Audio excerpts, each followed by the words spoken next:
कि विद्युत धारा किसे कहते हैं। विद्युत धारा किसी चालक तार में आवेश के बहने की दर को विद्युत धारा कहते हैं। एक यह परिभाषा हो गई। एक और परिभाषा है, किसी चालक तार में प्रति सेकंड आवेश के बहने की मात्रा को विद्युत धारा कहते हैं। प्रति सेकंड आवेश के बहने की मात्रा को विद्युत धारा कहते हैं। अगर Q आवेश t सेकंड में बहता है तो विद्युत धारा equal to Q upon T हो जाएगा, जहां Q आवेश है और T समय है। T क्या है? समय है। विद्युत धारा का एसआई मात्रक एम्पियर होता है या कूलाम सेकंड होता है। सबसे अच्छा चालक अगर कहें तो चांदी होता है। विद्युत धारा का, इलेक्ट्रिक करंट का सबसे अच्छा चालक चांदी होता है। आवेश का प्रवाह हमेशा चालक तार में होता है। अगर आवेश यानी चार्ज का प्रवाह हमेशा चालक तार में होगा, कुचालक में नहीं होगा, हमेशा सुचालक में होगा। लकड़ी में और प्लास्टिक में, इन सब में आवेश का प्रवाह नहीं होता है। रेजिस्टेंस किसे कहते हैं?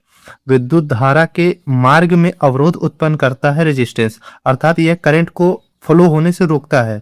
प्रतिरोध अपने अंदर से करंट को बहने से रोकता है। हम ये भी डिफिनीशन लिख सकते हैं कि प्रतिरोध अपने अंदर से करंट को बहने से रोकता है। प्रतिरोध का हमेशा सिंबल जिगजैग तरीके से होता है। जैसे ये वायर है, ये ए हो गया, ये बी हो गया।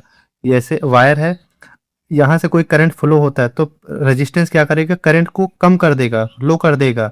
जैसे यहाँ 50 वोल्ट का करंट फ्लो हो रहा है, इधर जाके ये 20 का कर देगा, 10 का भी कर सकता है। हमेशा ये करंट को या वोल्टेज को डाउन करता है। इसका मात्रक, प्रतिरोध का मात्रक ओम होता है।